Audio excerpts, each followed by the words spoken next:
रही कि मैं इन दिनों मेरा लेखन, इसमें मेरा लेखन कुछ सक्रिय हुआ और बराबर ऐसी चीजें आती रही कि मैं कुछ नया लिखती रही। तो मैं अपनी बात शुरू करना चाहती हूँ कोरोना से जुड़ी हुई ही एक ऐसी गजल से जो इससे जुड़ी है। स्वागत। लिख रही है आजकल कैसी कहानी जिंदगी, लिख रही है आजकल कैसी कहानी जिंदगी, कर रही है जिंदगी की मेजबानी जिंदगी। वाह वाह। चाहता है जिंदगी तो घर से बाहर मत निकल, चाहता है जिंदगी तो घर से बाहर मत निकल, मांगती है इश्क की इतनी निशानी जिंदगी। वाह वाह, क्या बात है, क्या बात है। और थैंक यू, धन्यवाद। और जो हमें समझा रही है जिंदगी के मायने, जो हमें समझा रही है जिंदगी के मायने, हो गई कैसे भला इतनी सयानी जिंदगी। अरे वाह। लिख रही है आजकल कैसी कहानी जिंदगी। और देखिए कि थम गई रफ्तार सारी, अब नहीं है हड़बड़ी। हमें बड़ी हड़बड़ी रहती थी हर चीज की, तो थम गई रफ्तार सारी, अब नहीं है हड़बड़ी, सांस ही चलती रहे बस मेहरबानी जिंदगी, सांस ही चलती रहे बस मेहरबानी जिंदगी। बहुत खूब। एक अनजानी छुअन पर हो गई कितनी खफा, एक अनजानी छुअन पर हो गई कितनी खफा, मौत के पहलू में जा बैठी दीवानी जिंदगी, मौत के पहलू में जा बैठी दीवानी जिंदगी। वाह। और एक वाह। बार सोच कर देखें कि हम किस तरीके से जिंदगी को जीते रहे हैं, कि किस तरह बढ़ते रहे रौंदा किए हम अब तलक, किस तरह बढ़ते रहे रौंदा किए हम अब तलक, है हकीकत सामने और पानी पानी जिंदगी, है हकीकत सामने और पानी पानी जिंदगी। हम जहां के हैं सिकंदर और कोई कुछ नहीं, हम जहां के हैं सिकंदर और कोई कुछ नहीं, हो गई है दूर सारी बदगुमानी जिंदगी, हो गई है दूर सारी बदगुमानी जिंदगी। आजकल सुनने लगी हूँ पंछियों की बोलियां, कभी नहीं सुनाई देती थी, इन दिनों दिखने लगी, सुनने लगी। तो आजकल सुनने लगी हूँ पंछियों की बोलियां, खूबसूरत दिन हुए शामे सुहानी जिंदगी, खूबसूरत दिन हुए शामे सुहानी जिंदगी। अब हवा है साफ बिल्कुल, धूल धुआं कुछ नहीं। अब हालांकि लॉकडाउन खुलने के बाद फिर वापस वैसी तस्वीर आने लगी है। तो अब हवा है साफ बिल्कुल, धूल धुआं कुछ नहीं, आसमां दिखने लगा है आसमानी जिंदगी, आसमां दिखने लगा है आसमानी जिंदगी। और एक बार ध्यान कीजिए उन प्रवासी मजदूरों का जो घर जाने के लिए पैदल ही निकल पड़े, तो करके पैरों पर भरोसा देख लो वो जा रहे, करके पैरों पर भरोसा देख लो वो जा रहे, कम हुई रफ्तार में पर है रवानी जिंदगी, कम हुई रफ्तार में पर है रवानी जिंदगी। वाह। और जहां से कि मुझे अपनी ईमेल जो ऑनलाइन कविताओं की जो शुरुआत की मैंने, वो शायरी मैं आपके बीच में करना चाहती हूँ कि फासलों के दरमियां हैं फासले पर कम हुए, फासलों के दरमियां हैं फासले पर कम हुए, बाद मुद्दत के मिली फिर से रूहानी जिंदगी, बाद मुद्दत के मिली फिर से रूहानी जिंदगी। बहुत अच्छे, बहुत अच्छे, बहुत सुंदर। बहुत बहुत शुक्रिया अनूप जी। और एक जो खास बात इन दिनों रही, मैं उसको आप लोगों से शेयर करना चाहती हूँ कि पता नहीं मेरे साथ और कितने लोगों की ये स्थिति हुई होगी कि आजकल नींद नहीं आती है। तो वो उसको लेकर के जो कैसा दृश्य होता है पूरी रात का, वो रात के चारों पहर में आपके साथ में रखती हूँ। एक दृश्य देखें। नींद छुपा रखी थी मैंने ठीक सिरहाने, नींद आती नहीं थी तो बड़ा ही ये मेरे दिमाग में चलती रही, और बिल्कुल ताजा रचना आपके साथ है। नींद छुपा रखी थी मैंने ठीक सिरहाने, रात हुई तो लगी सुनाने कई बहाने। नींद छुपा रखी थी मैंने ठीक सिरहाने, रात हुई तो लगी सुनाने कई बहाने। एक पहर तो हमने मिलकर खूब गुजारा, एक पहर तो हमने मिलकर खूब गुजारा, दोहराई बीती बातें और किस्सा सारा, मगर दूसरा पहर पड़ गया थोड़ा भारी, मगर दूसरा पहर पड़ गया थोड़ा भारी, अगले दिन दफ्तर जाने की थी लाचारी, समझ ना आया कैसे लाऊं इसे ठिकाने, नींद छुपा रखी थी मैंने ठीक सिरहाने। बंद पलक को रही घेरती स्वप्निल सुधियां, बंद पलक को रही घेरती स्वप्निल सुधियां, फिल्म रील सी चलती रही हजारों छवियां, गहन अंधेरा और रात भी निपट अकेली, गहन अंधेरा और रात भी निपट अकेली, गलबहियां डाले बैठी जो कोई सहेली, मांग रही मार रही है कितने हक से मुझको ताने, नींद छुपा रखी थी मैंने ठीक सिरहाने। और देखें इसका अगला बंद, अंतिम बंद, जो नींद मुझसे कह रही है कि दिन भर करती रही चाकरी इसकी उसकी, दिन भर करती रही चाकरी इसकी उसकी, अब रातों में भरती हो काहे को सिसकी, यही रात है पास जरा मन से बतिया लो, यही रात है पास जरा मन से बतिया लो, अपनी भी आवाज सुनो उसको दोहरा लो, और भला कब तक गाओगी गीत पुराने, और भला कब तक गाओगी गीत पुराने, नींद छुपा रखी थी मैंने ठीक सिरहाने, रात हुई तो लगी सुनाने कई बहाने, रात हुई तो लगी सुनाने कई बहाने। बहुत अच्छे, बहुत अच्छे, बढ़िया, बहुत सुंदर। तो ये एक बिल्कुल नई रचना, और एक रचना मैं आप लोगों के साथ प्रेम की, देखिए मैं सुनाना चाहती हूँ, और थोड़ा कोशिश करती हूँ आप लोगों के बीच में गाकर रखूं इस गीत को। स्वागत। जिंदगी ने जो दिया सब मीत तेरे नाम, जिंदगी ने जो दिया सब मीत तेरे नाम, हर्ष के संघर्ष के सब गीत तेरे नाम, है वही बासी दिवस कैसे सुहाने हो गए, मुस्कुराने के लिए अब 100 बहाने हो गए, सरगमी सी हो गई, सरगमी सी हो गई है अब सुबह और शाम, धड़कनों में गूंजता संगीत तेरे नाम।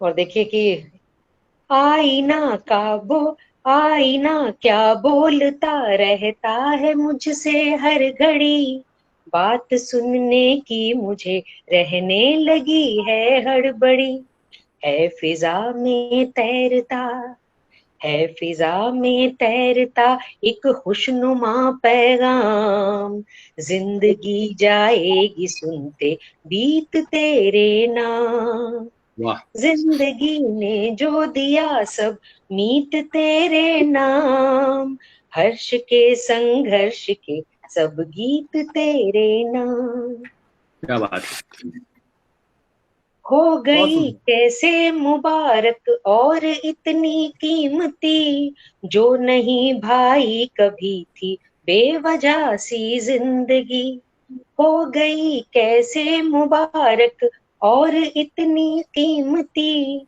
जो नहीं भाई कभी थी बेवजह सी जिंदगी, कर दिया जिसने मुझे, कर दिया जिसने मुझे अनमोल और बेदाम, हर जहां से कीमती वो प्रीत तेरे नाम, जिंदगी ने। और इसका अंतिम बंद मैं आप लोगों की नजर करती हूँ, मुझे खास पसंद है, जिसके लिए आज मैंने चुना इस गीत को।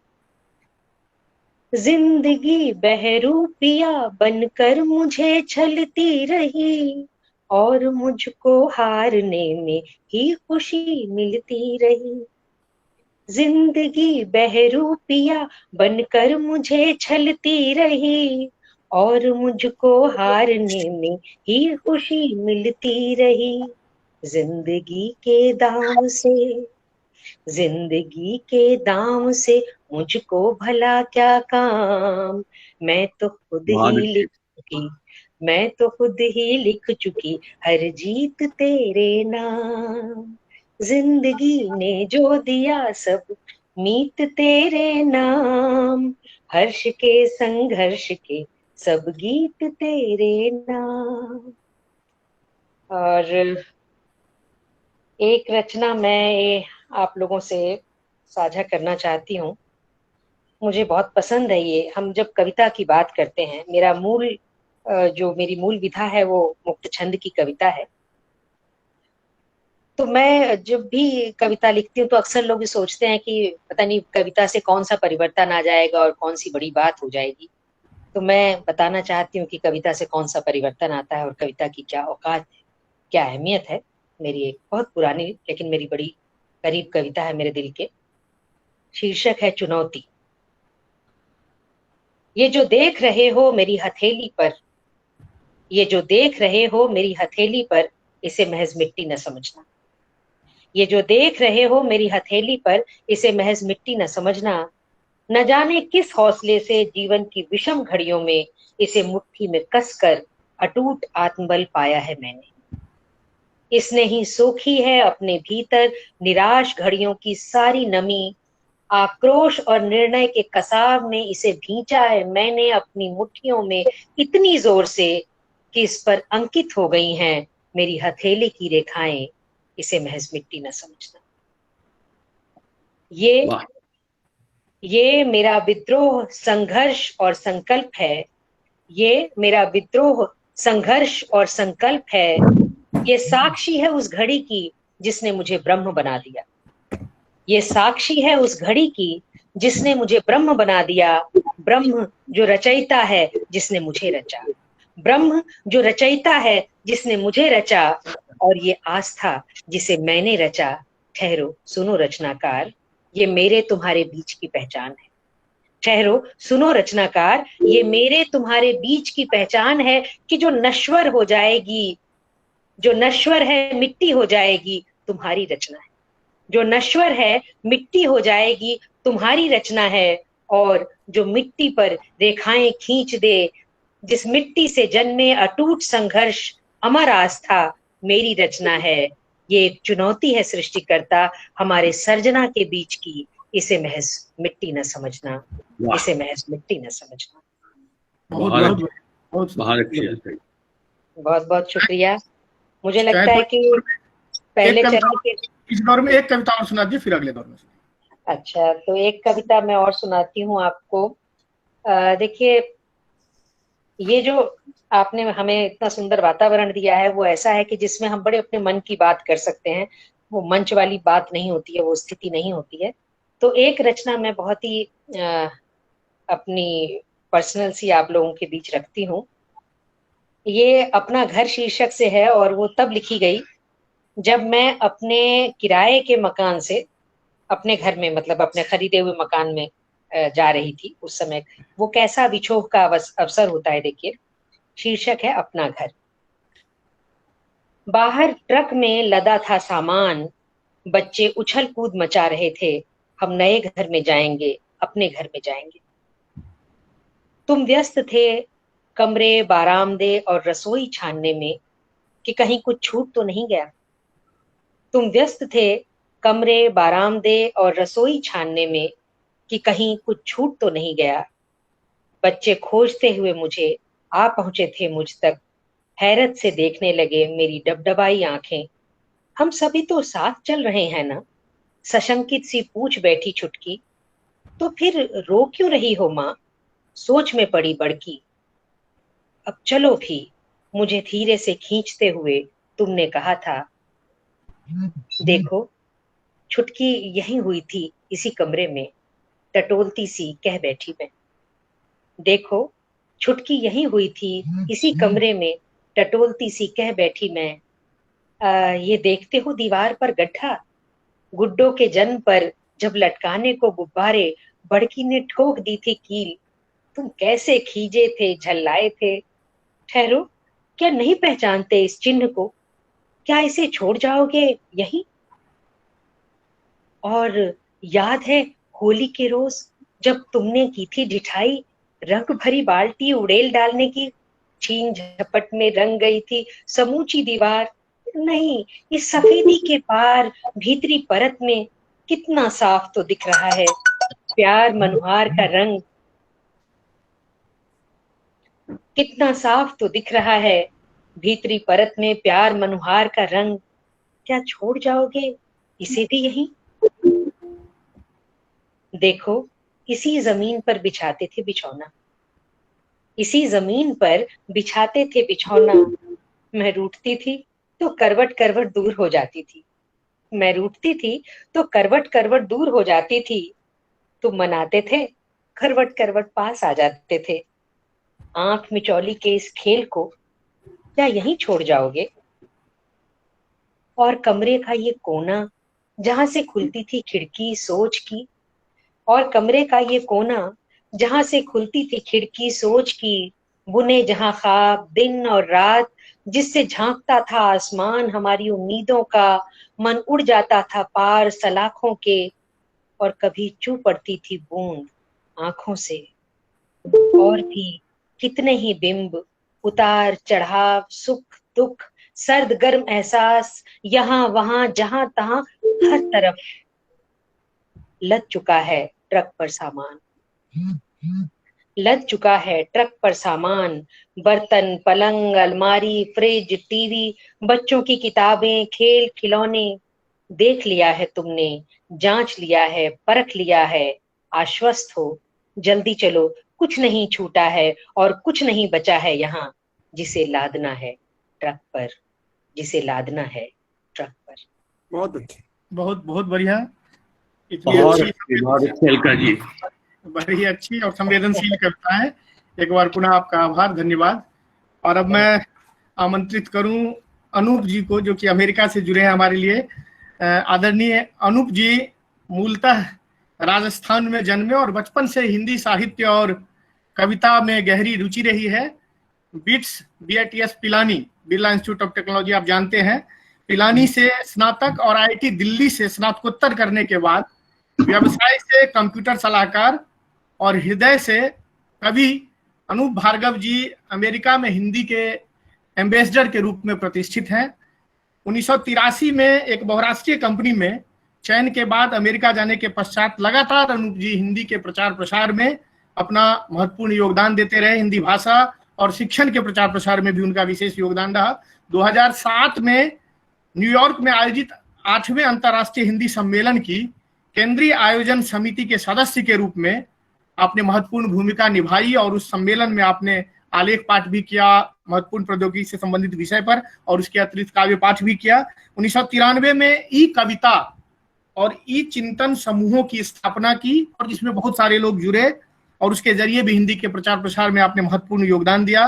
2007 में उत्तर प्रदेश सरकार ने भारत के बाहर आपके हिंदी के प्रचार प्रसार में इस योगदान को देखते हुए विदेश प्रसार सम्मान से सम्मानित किया। 2008 से 11 तक लगातार आप कविता कोश के निर्माण और उस वेबसाइट के जरिए जो कविता के प्रचार प्रसार का काम था उससे जुड़े रहे, और इस माध्यम से भी आपने हिंदी कविता की, हिंदी की बड़ी सेवा की। 2015 में भोपाल में 10वें हिंदी सम्मेलन में आपको प्रधानमंत्री जी की उपस्थिति में विश्व हिंदी सम्मान से सम्मानित किया गया, और इसके साथ ही लगातार आप हिंदी से जुड़े विविध कार्यक्रमों में शिरकत करते रहे। 2018 में मॉरिशस में हुए 11वें विश्व हिंदी सम्मेलन में प्रौद्योगिकी का भविष्य, इस विषय पर आपने अपना आलेख पढ़ा था और कवि सम्मेलनों में भाग लिया। 2019 में रविंद्रनाथ टैगोर विश्वविद्यालय द्वारा आयोजित विश्व रंग अंतर्राष्ट्रीय साहित्य और कला महोत्सव, जो काफी ख्याति प्राप्त कार्यक्रम रहा था, उसमें विशिष्ट अतिथि के रूप में आमंत्रित हुए और आलेखों के जरिए, कविताओं के जरिए उसमें अपनी महत्वपूर्ण भूमिका निभाई। 2014 में अमेरिका में झिलमिल नाम से एक संस्था की स्थापना की, और उसके माध्यम से अमेरिका के अलग अलग शहरों में लगातार कला, रंगमंच, संगीत, कविता, इन सब के प्रचार प्रसार में आप लगे हुए हैं। इस प्रकार के कार्यक्रमों का आयोजन होता रहा। आपका यह पूरा विश्वास है कि अंतरजाल के माध्यम से, इंटरनेट के माध्यम से हिंदी को युवाओं तक और अधिक से अधिक लोगों तक पहुंचाया जा सकता है, और आप इस दिशा में कई योजनाओं के साथ काम करते रहे हैं, अभी भी कर रहे हैं। तो अंतरजाल में आपका इतना भरोसा है, इतना विश्वास है, तो अंतरजाल के माध्यम से आयोजित ई कवि गोष्ठी में मैं आपको अपनी कविताओं के साथ सादर आमंत्रित करता हूं। आदरणीय अनूप जी, बहुत बहुत स्वागत अनूप जी। धन्यवाद, धन्यवाद अलका जी, धन्यवाद विजय जी, बहुत लंबा परिचय दे दिया आपने, तो बहुत बहुत धन्यवाद। मैं बहुत छोटी छोटी सी सरल कविताएं लिखता हूं, तो आशा है आपको पसंद आएगी। आज निशांत ने बड़ी अच्छी कविताएं सुनाई, जमीन से जुड़ी हुई। तो मैं अक्सर गंभीर कविताएं नहीं लिखता हूं, लेकिन मुझे एक करीब कॉलेज के दिनों में लिखी एक कविता याद आ रही है, तो मैं उससे शुरू करता हूं। शीर्षक है आशंका। कविता कुछ इस तरह की है कि मैं हर रोज बचपन से पलित विश्वासों को क्षण भर में कांच के गिलास की तरह टूटकर बिखरते देखता हूं। क्या बात है। मैं हर रोज बचपन से पलित विश्वासों को क्षण भर में कांच के गिलास की तरह टूटकर बिखरते देखता हूं। सुना है जीने के लिए कुछ मूल्यों और विश्वासों का होना जरूरी है। सुना है जीने के लिए कुछ मूल्यों और विश्वासों का होना जरूरी है, इसलिए मैं एक बार फिर से लग जाता हूं नए मूल्यों और विश्वासों को जन्म देने में, ये जानते हुए भी कि इन्हें कल फिर टूटना है।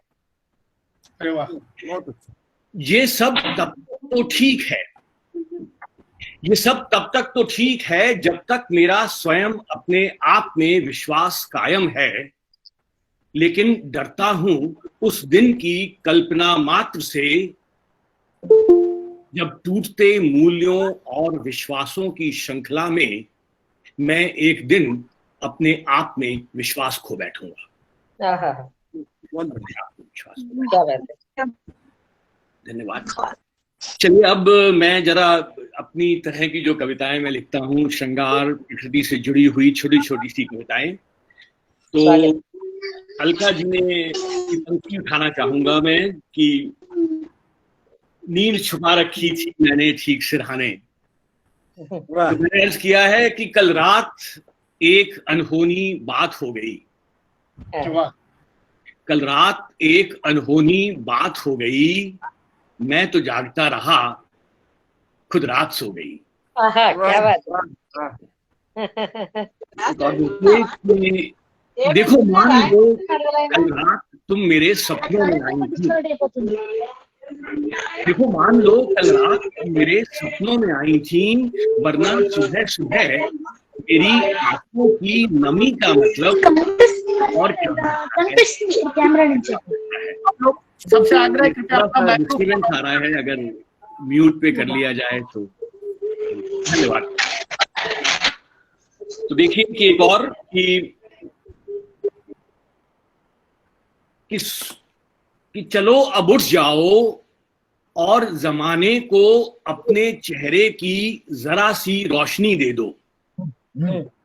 तो देखिए नायिका सो रही है, उसके सामने की जो खिड़की है वो खुली हुई है, तो उस चित्र को ध्यान में रखते हुए, और सूरज उसमें से झांक रहा है, तो कहा है कि चलो अब उठ जाओ और जमाने को अपने चेहरे की जरा सी रोशनी दे दो। देखो सूरज खुद तुम्हारी खिड़की पर तुमसे रोशनी मांगने आया है। क्या बात है। एक और देखिए, सिर्फ 1.5 पंक्ति की कविता है कि कब तक लिए बैठी रहोगी मुट्ठी में धूप को। वाह। कब तक लिए बैठी रहोगी मुट्ठी में धूप को, जरा हथेली को खोलो तो सवेरा हो। अरे वाह, क्या बात है। चलिए अब एक आध मैं आपको मुक्तक दे रहा हूं। अर्ज किया है कि हार कर जो नहारे जवानी लिखो। जवानी की परिभाषा दे रहा हूं कि हार कर जो नहारे जवानी लिखो, दिल में गढ़ जाए गहरी निशानी लिखो, और ख्वाब की आबरू को बचाना ही है। ख्वाब की आबरू को बचाना ही है, उन अधूरे पलों को कहानी लिखो। उन अधूरे पलों को कहानी लिखो, हार कर जो नहारे जवानी लिखो। और गुनगुनी सी हवा है बहूं न बहूं, गुनगुनी सी हवा है बहूं न बहूं, अजनबी वेदना है सहूं न सहूं। और गुनगुनाते हुए गीत और छंद में, गुनगुनाते हुए गीत और छंद में अनमनी सी व्यथा है कहूं कहूं। बहुत तन मन सुंदर। की व्यथा है, कहूं ना कहूं। और एक कविता देखिए, उसका शीर्षक है अगले खंबे तक का सफर। तो प्रेम कविता ही है। उसका शीर्षक है कि मैं और तुम पहाड़ी वाले शहर की लंबी घुमावदार सड़क पर बेमतलब बेपरवाह हाथों में हाथ डाले मीलों चला करते थे और खंभों को गिना करते थे। क्या बात है।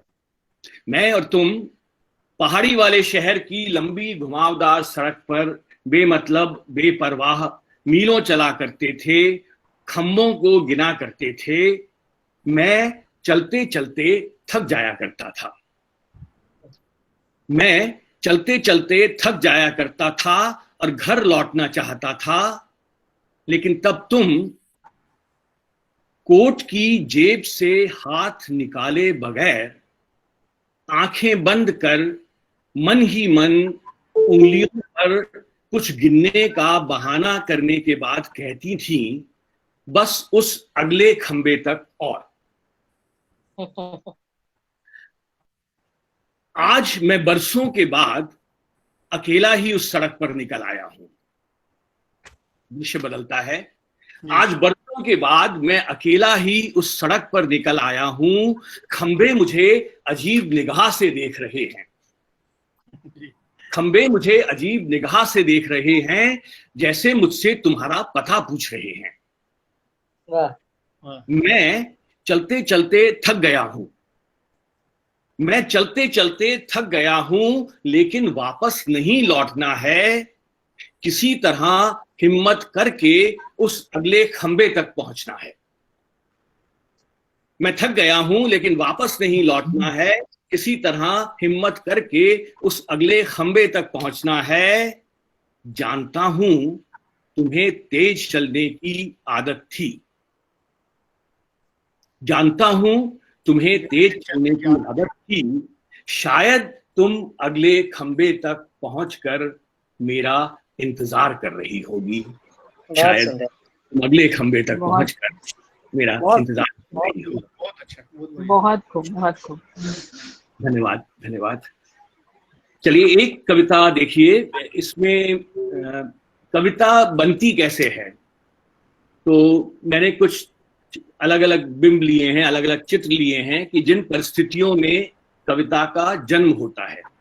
तो कविता का शीर्षक ही है कविता बनी। तो देखिए पहला चित्र देखिए कि जब टूटते मूल्यों और विश्वासों की श्रृंखला में, जब टूटते मूल्यों और विश्वासों की श्रृंखला में खुद की खुद से न बनी कविता बनी। क्या बात है। टूटते मूल्यों और विश्वासों की श्रृंखला में जब खुद की खुद से न बनी कविता बनी, और कल्पना की उड़ान में सपनों के जहान में, कल्पना की उड़ान में सपनों के जहान में मिट्टी के घरौंदे बनाते जब उंगलियां सनी कविता बनी। बहुत अच्छा, बहुत बढ़िया।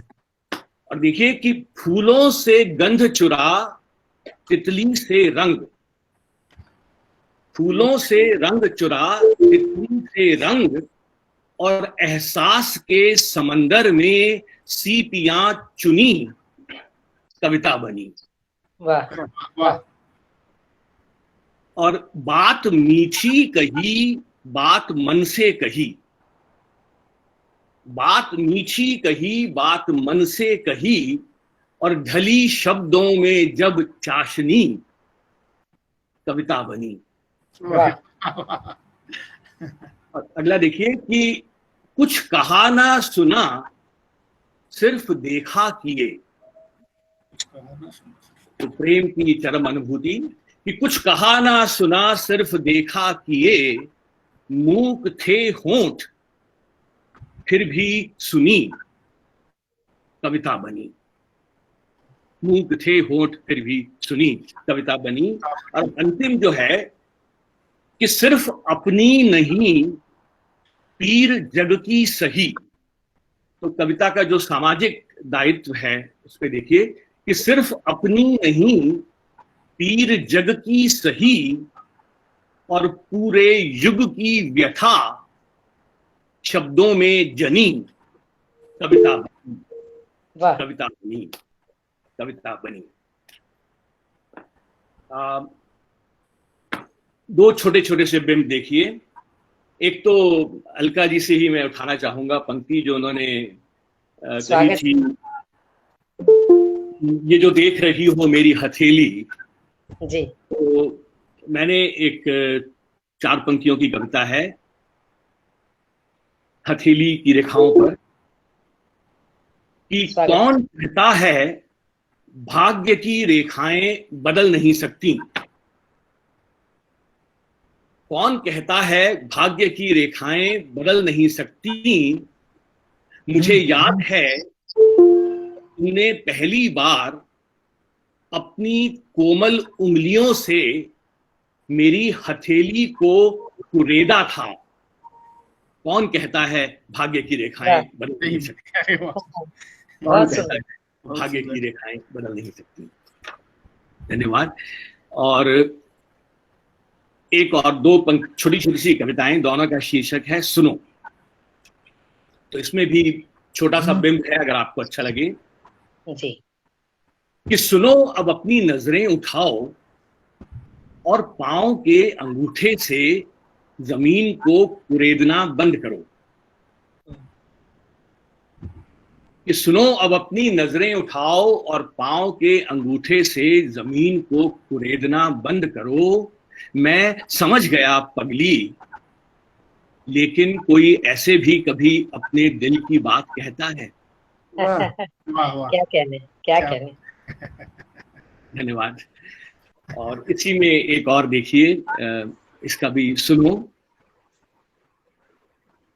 कि सुनो तुम जानती हो मेरा अस्तित्व तुमसे शुरू होकर तुम पर खत्म होता है। आहा, सुनो तुम जानती हो मेरा अस्तित्व तुमसे शुरू होकर तुम पर खत्म होता है।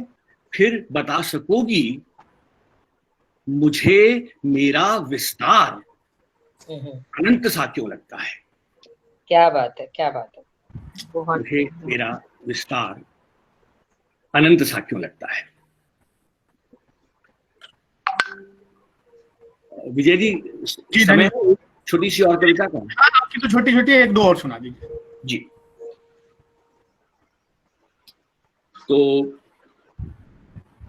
देखिए कि शीर्षक है रिश्ते। कि रिश्तों को सीमाओं में नहीं बांधा करते। रिश्तों को सीमाओं में नहीं बांधा करते, उन्हें झूठी परिभाषाओं में नहीं ढाला करते। उड़ने दो इन्हें उन्मुक्त पंछियों की तरह।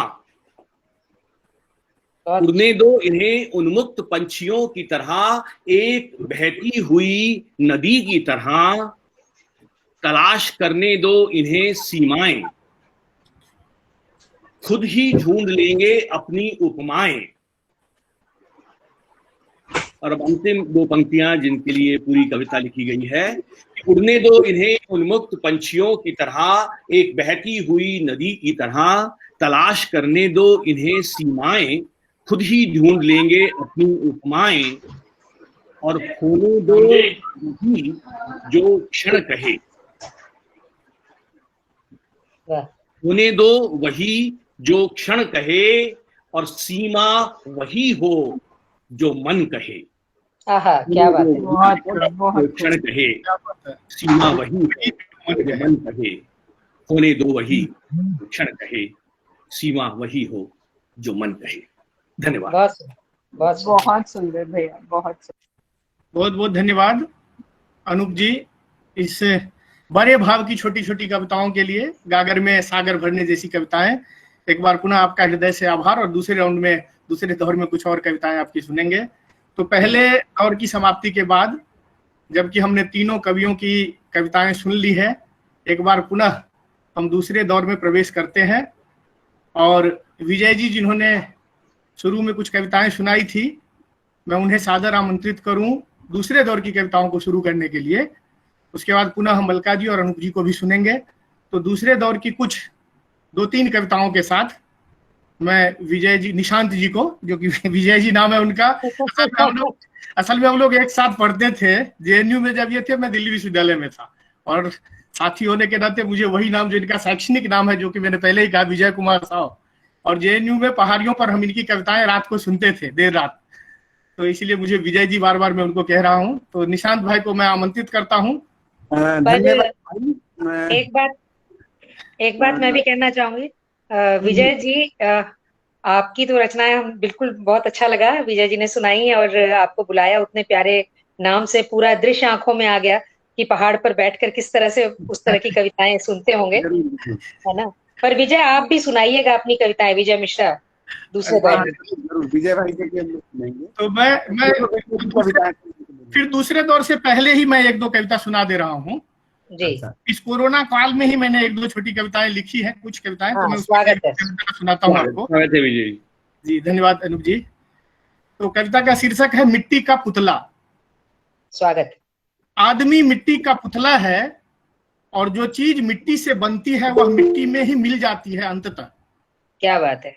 आदमी मिट्टी का पुतला है, और जो चीज मिट्टी से बनती है मिट्टी में ही मिल जाती है अंततः, किंतु इस तरह से मिल जाना मिट्टी में कि कोई मिट्टी देने वाला भी ना हो, कुछ हजम नहीं होता। क्या बात। किंतु इस तरह से मिल जाना मिट्टी में कि कोई मिट्टी देने वाला भी ना हो, कुछ हजम नहीं होता। संक्रमण का यह अनूठा दौर कि जिसमें अचानक पूरी दुनिया ही जीने लगी है मिट्टी में मिल जाने के खौफ में। जो अभिशप्त है हाथ पर हाथ धरकर बैठे रहने को, बिल्कुल असहाय, मानो मिट्टी में मिलना एक प्रक्रिया भर है। जो अभिशप्त है हाथ पर हाथ धरकर बैठे रहने को, बिल्कुल असहाय, मानो मिट्टी में मिलना एक प्रक्रिया भर है। मूक दर्शक हैं सभी, बड़े बड़े लोग, बड़ी बड़ी ताकतें, बड़ा से बड़ा प्रबंधन। लगता है मानो जिंदगी वाकई मिट्टी के मोल हो गई है। हालांकि जानते हम भी हैं कि आदमी मिट्टी का पुतला है, और जो चीज मिट्टी से बनती है वह मिट्टी में ही मिल जाती है अंततः। फिर भी यह कुछ हजम नहीं होता। बहुत अच्छे। वाह वाह वाह। धन्यवाद। एक और कविता मैं सुना देता हूँ, उसके बाद फिर निशांत जी को बुलाएंगे। यह कविता है नेपथ्य में। विजय, आपका वीडियो नहीं दिख रहा मुझे। वीडियो नहीं दिख रहा? हाँ, वीडियो नहीं दिख रहा। निशांत जी दिख रहा है क्या? हाँ, अब आया। अच्छा, हाँ, फिर चला गया, सिर्फ आवाज आ रही है। वो कोई प्रेजेंट कर रहे हैं, चंद्रमणि जी। अच्छा, अब आ रही है? नहीं, अभी तो नहीं आ रहा। आवाज ही आ रही है, आपकी स्टिल पिक्चर आ रही है। वो आपका अच्छा, कोई बात नहीं सुनते हैं, फिर देखते हैं आगे। कैमरा तो ऑन तो है। आप अपने स्क्रीन को टच करिए विजय जी। आप अपने स्क्रीन को टच करिए, आपकी फोटो आ जाएगी। वीडियो ऑन है मेरा, वीडियो यहाँ से ऑन है। इसको टच करिए, टच करने से आएगा।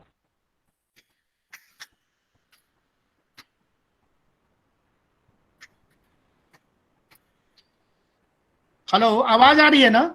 आवाज आ रही है, चेहरा भी। गूगल मीट की ये थोड़ी समस्या है, आप उसको टच करते हैं तब आपकी फोटो आ जाती है। कोई बात नहीं, आवाज से काम चलाते हैं। एक कविता और बाकी सब लोगों से आग्रह है कि कृपया म्यूट कर लें, जो कवि हैं आमंत्रित उनका माइक ऑन रहे। तो यह कविता है नेपथ्य में। आज बहुत सारी चीजें नेपथ्य में चली गई हैं। किसी स्थान को पहचानने की तरकीब, समय को निर्धारित करने का तरीका, तकनीक के घोरों पर सवार सभ्यता और धरती पर मौजूद अक्षांश और देशांतर रेखाएं नेपथ्य में है।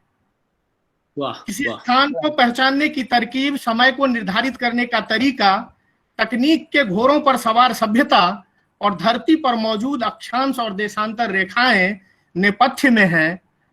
हथेलियों पर बना मणिबंध, उस पर मौजूद स्वस्तिक और द्वीप, और ऐसी ही अनेकानेक रेखाएं जो बताती हैं मनुष्य का भाग्य और भवितव्य भी नेपथ्य में है। रंग और रेखाओं की जुगलबंदियां, उनसे बने बुने चित्र, उसके पीछे की कल्पनाएं, उन कल्पनाओं का संसार, उस संसार को प्रत्यक्ष करने वाली सारी की सारी रेखाएं नेपथ्य में हैं।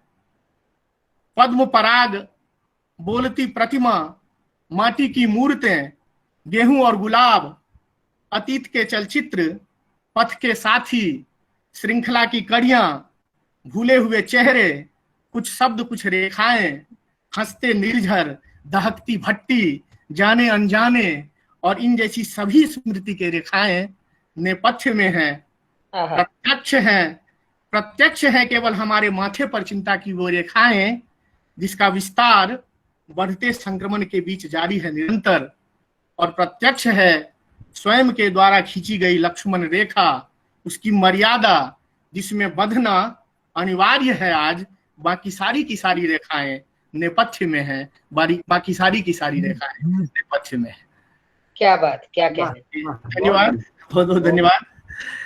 बहुत बढ़िया सर, बहुत सुंदर। और अब मैं आमंत्रित करता हूँ निशांत जी को अपनी कविताओं के साथ। आदरणीय निशांत। बहुत बहुत धन्यवाद विजय भाई। और मैं अनूप सर से बहुत प्रभावित हूँ, आज पहली बार उनको सुना।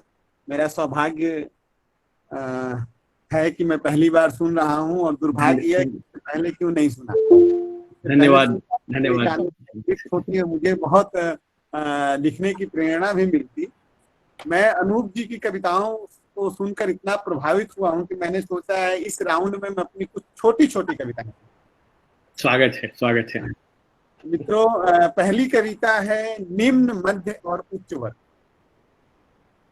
ये सब छोटी छोटी कविताएं हैं। निम्न, मध्य और उच्च वर्ग। दिन में बिजली नहीं रहती, तुम एक गांव में हो। दिन में बिजली नहीं रहती, तुम एक गांव में हो। दिन में बिजली रहती है, बल्ब नहीं जलते, तुम एक शहर में हो। बहुत अच्छे, बहुत अच्छे। दिन में बिजली रहती है, दिन में बिजली रहती है, और दिन रात बल्ब जलते हैं, तुम राजधानी में। बहुत बढ़िया, बहुत अच्छे, बहुत अच्छे। एक छोटी सी कविता है, प्रेम कविता है। सुनना नहीं देखना। कितना छोटा सा वाक्य है, रख दो। कितना छोटा सा वाक्य है, रख दो। और फोन काट कर इतनी दूर चला जाता हूं जहां से तुम दिखाई नहीं देती। कितना छोटा सा वाक्य है, रख दो। और फोन काट कर इतनी दूर चला जाता हूं जहां से तुम दिखाई नहीं देती। तुम्हारी आवाज एक दूरबीन है। बहुत सुंदर। तुम्हारी आवाज एक दूरबीन है, मैं तुम्हें सुनता नहीं, देखता हूँ। बहुत अच्छे, बहुत बढ़िया। एक छोटी सी और कविता मित्रों, बहुत छोटी, 6-7 शब्दों की। उसका शीर्षक है हम और मैं।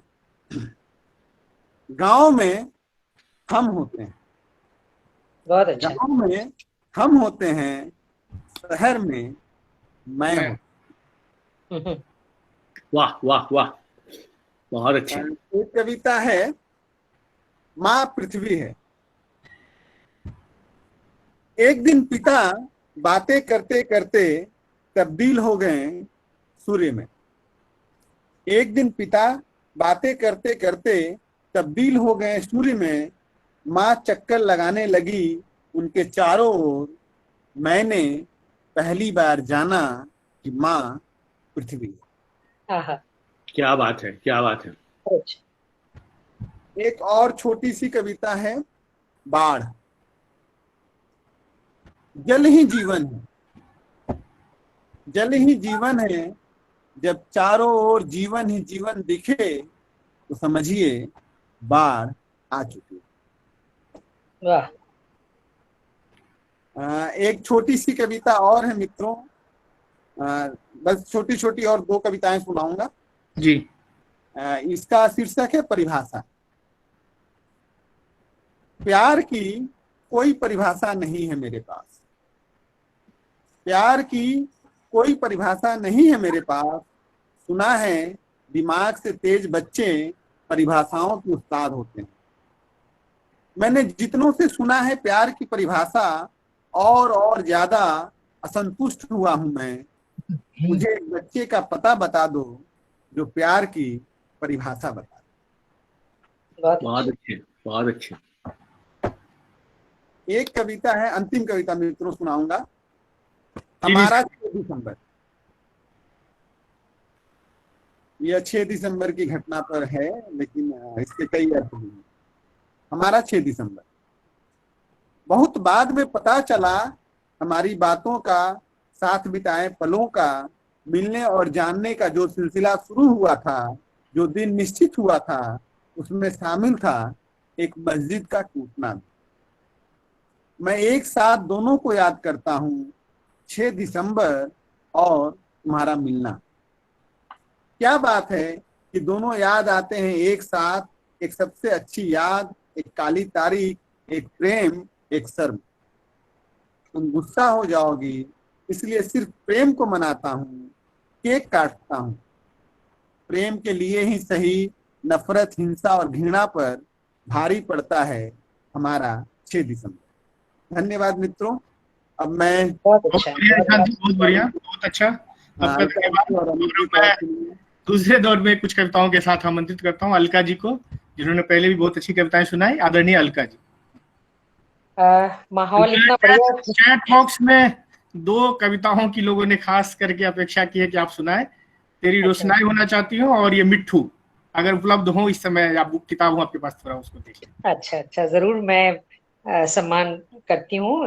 अगर कोई, हम तो कविता वाले लोग हैं, अगर उनके लिए भी फरमाइश आती है तो हम तो इसके लिए तैयार ही नहीं होते कि हमारे लिए फरमाइश आएगी। मैं बिल्कुल उसको सुनाऊंगी। लेकिन अभी एक मन बन गया, जब मैं आप लोगों की रचनाएं सुन रही थी, अनूप जी की और निशांत की, तो दोनों ही एक अलग से वातावरण में ले गए, और मेरा मन कर रहा है कुछ और रचनाएं जो मैंने नहीं सोची थी पहले, उनको आपके बीच में रखने का। स्वागत। तो एक कविता मैं सुनाती हूँ नए वर्ष के स्वागत में। डिस्को की थिरकती बत्तियों के बीच देर रात तक जश्न मना, जाम टकराए और डूब गया वर्ष का आखिरी सूरज। डिस्कोथे की थिरकती बत्तियों के बीच देर तक जश्न मना, जाम टकराए और डूब गया वर्ष का आखिरी सूरज। ग्रीनविच रेखा पर 12 बजने के साथ ही बदल गया कैलेंडर। समूची दुनिया में गूंजने लगा हैप्पी न्यू ईयर का संगीत। मगर इस हल्ले हंगामे से बेखबर दूर गांव में एक औरत, मगर इस हल्ले हंगामे से बेखबर दूर गांव में एक औरत रत जगह में बैठी अखंड दीप जलाए कर रही है कामना। अदृश्य शक्तियों से शहर पढ़ने गई अपनी बेटी की रक्षा के लिए। रोशनी की जंगली चकाचौंध के बीच महसूस कर रही हूं अपने इर्द गिर्द उसकी प्रार्थनाओं का रक्षा कवच। रोशनी की जंगली चकाचौंध के बीच महसूस कर रही हूं अपने इर्द गिर्द उसकी प्रार्थनाओं का रक्षा कवच। रात का अंधेरा छट रहा है, पौ फट रही है। मैं महसूस कर रही हूं कि नए वर्ष की पहली सुबह आंगन बुहारती वह औरत प्रभाती गा रही है।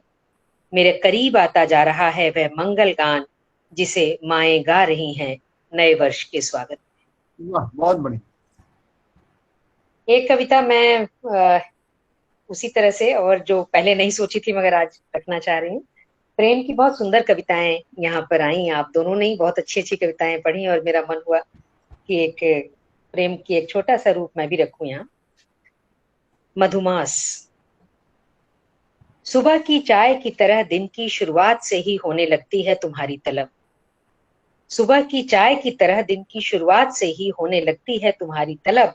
स्वर का आरोह 7 फेरों के मंत्रों सा उचरने लगता है तुम्हारा नाम। जरूरी गैर जरूरी बातों में, शिकवे शिकायतों में, जिंदगी की छोटी बड़ी कठिनाइयों में उसी शिद्दत से तलाशती हूँ तुम्हें। जिंदगी की छोटी बड़ी कठिनाइयों में उसी शिद्दत से तलाशती हूँ तुम्हें। तेज सिर दर्द में जिस तरह यक बयक उंगलियां खोलने लगती हैं पर्स की पिछली जेब और टटोलने लगती हैं डिस्प्रिन की गोली। क्या बात है, वाह। क्या बात है। शुक्रिया। बहुत ठीक उसी वक्त बनफूल की हिदायती गंध के साथ जब थपकने लगती हैं तुम्हारी उंगलियां टनकते हुए सर पर, तब गूंजने लगती है जिंदगी अनहदनाद की तरह, तब गूंजने लगती है जिंदगी अनहदनाद की तरह, और उम्र के इस दौर में पहुंचकर समझने लगती हूं मैं मधुमास का असली अर्थ। वाह। तो देखें, एक अच्छा, छोटी छोटी कविताएं एक मैं रखना चाह रही हूँ, जो पहले सोच कर रखी थी वो तो अच्छा आपने और इसके जो बाद फरमाई। मिट्ठू और शहनाई हाँ, मैं मिट्ठू होना चाहती हूँ जी। जी, मिट्ठू मैं सुनाती हूँ आपको। और तेरी रोशनाई से मैं खत्म करना चाहूंगी, वो मुझे भी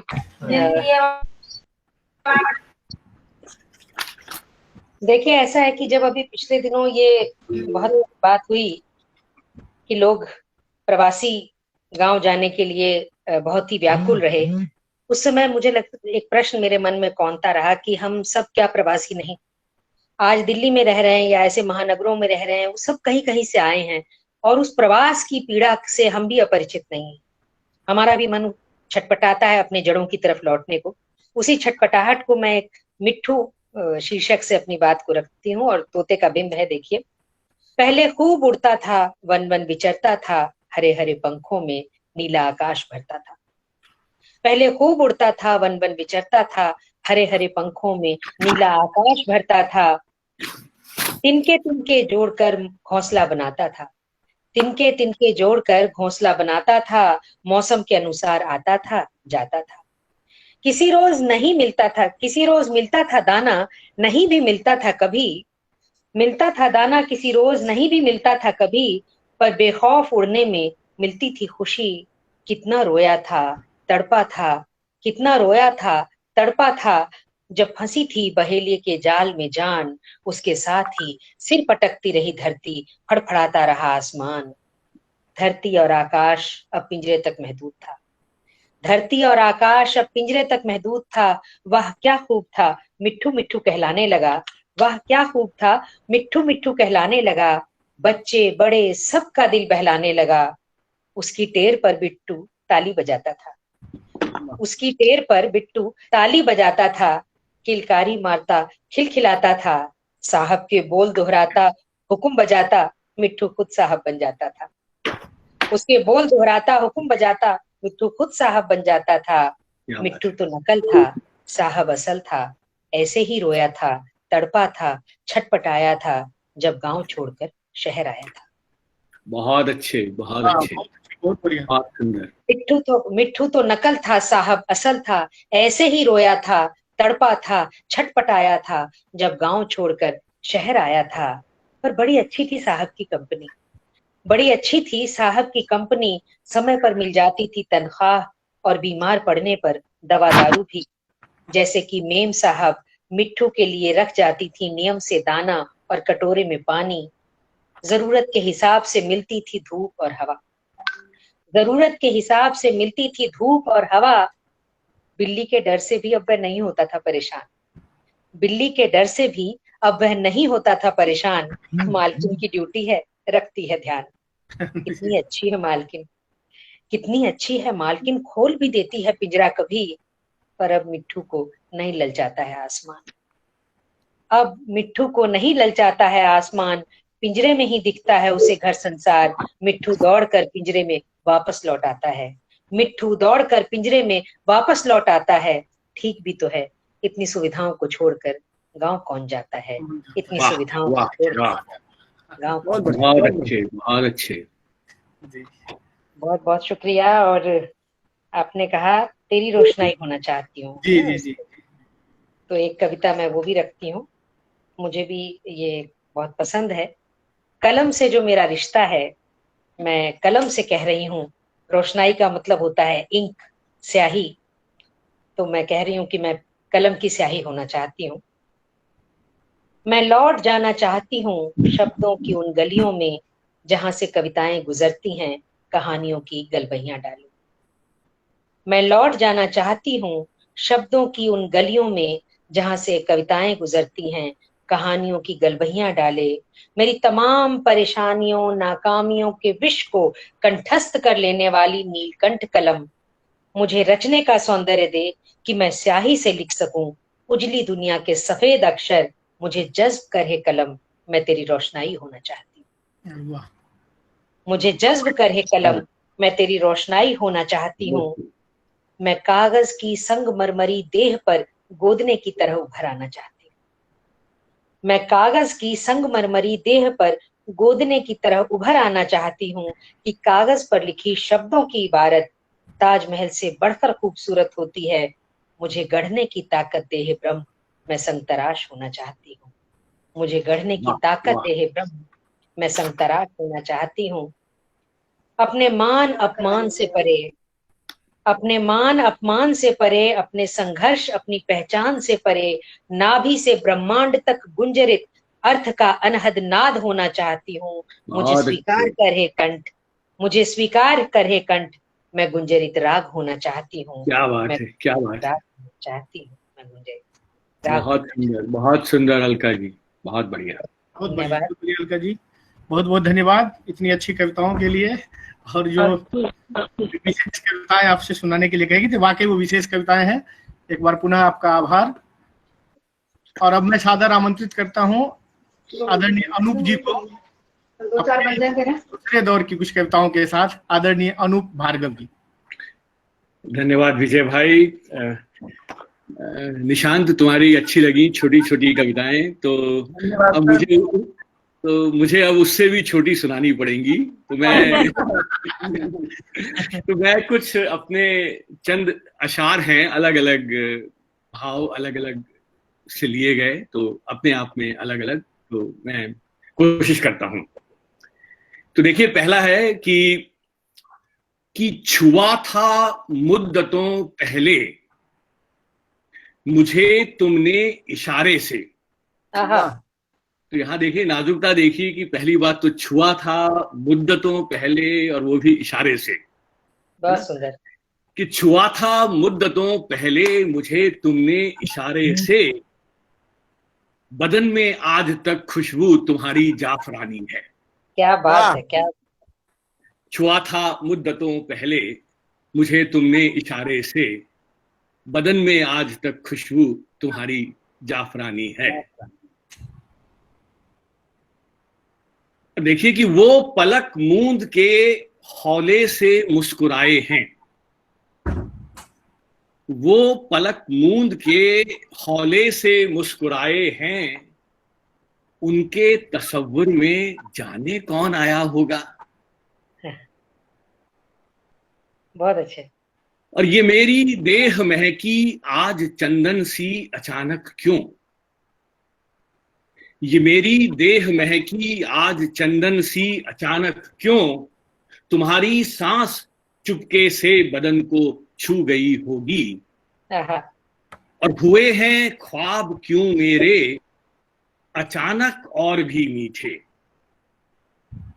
हुए हैं ख्वाब क्यों मेरे अचानक और भी मीठे मीठे, तुम्हारी नींद पलकों में मेरे आ सो गई होगी। हुए हैं ख्वाब क्यों मेरे अचानक और भी मीठे, तुम्हारी नींद पलकों में मेरे आ सो गई होगी। और अब एक अलग मिजाज का शेर देखिए कि वादे पे उनके कैसे पूरा यकीन करूं। तो यहां पे पूरा शब्द को अंडरलाइन किया गया है कि वादे पे उनके कैसे पूरा यकीन करूं, कसमें वो खा रहे थे मगर सोच सोच के। क्या कहने। धन्यवाद। अब एक और देखिए कि अर्ज किया है कि मैं उनके साये में खुश तो बहुत हूं,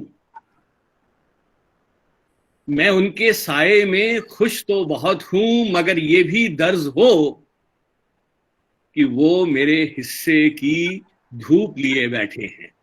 वाह वाह, बहुत वाह। बहुत अच्छा।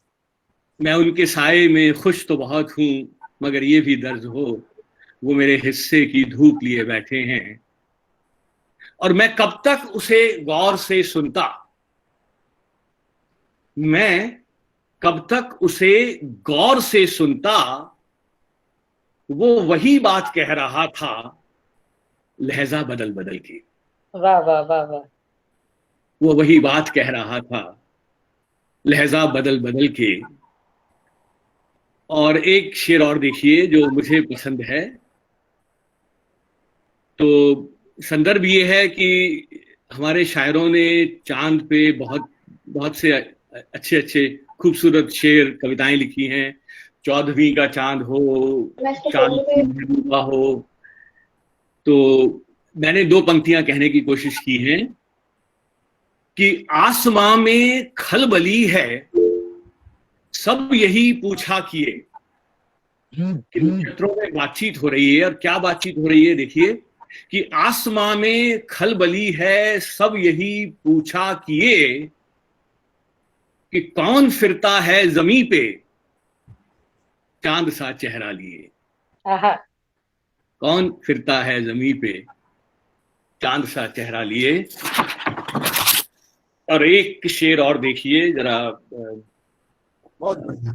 वाहियात किस्म का, कि तुम्हारी याद पर तहजीब का कोई मुलम्मा चढ़ नहीं पाया।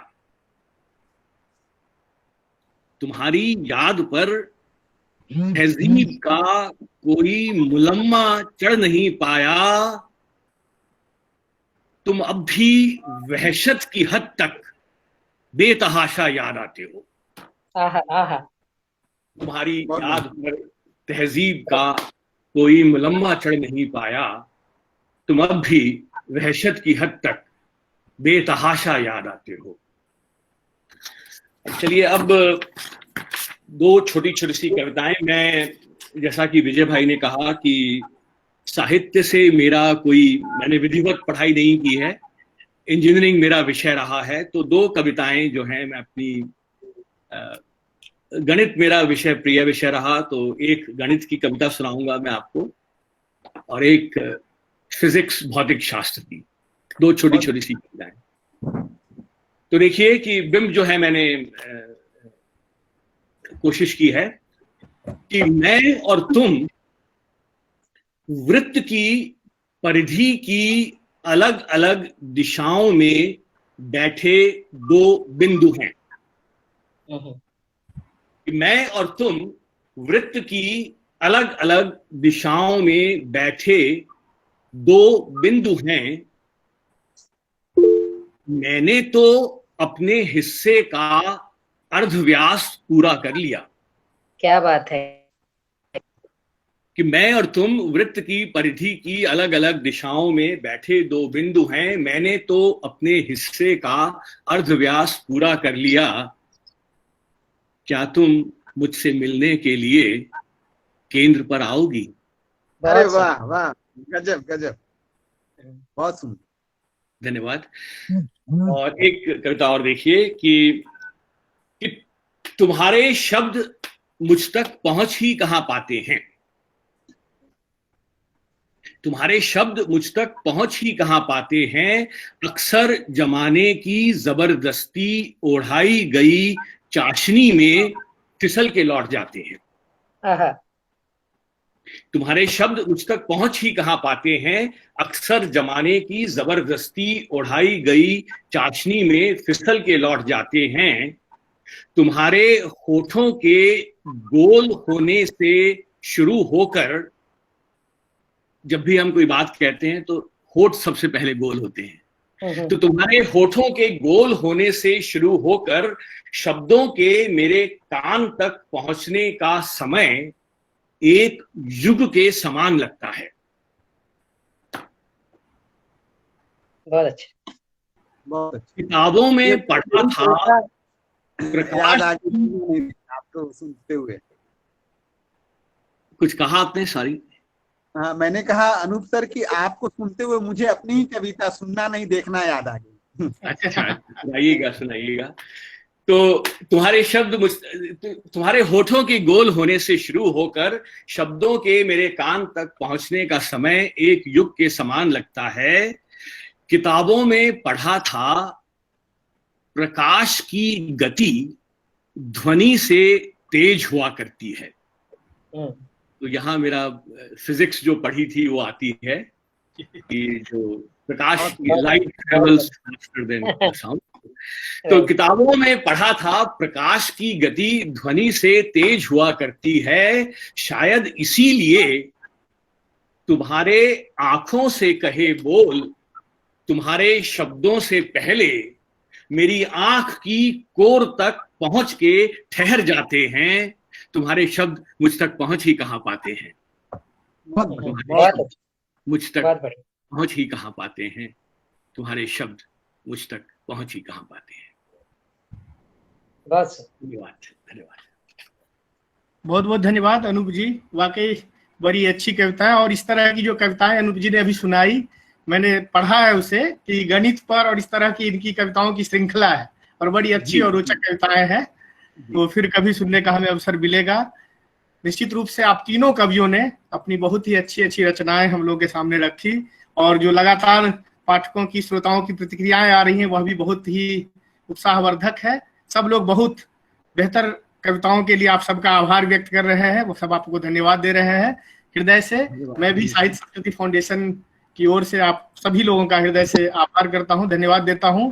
और इस कार्यक्रम में जो लोग जुड़े अलग अलग जगहों से, उन सबका भी हृदय से आभार, धन्यवाद। आज के कार्यक्रम के लिए इतना है, फिर हम अगले किसी कार्यक्रम में किसी दिन मिलते हैं।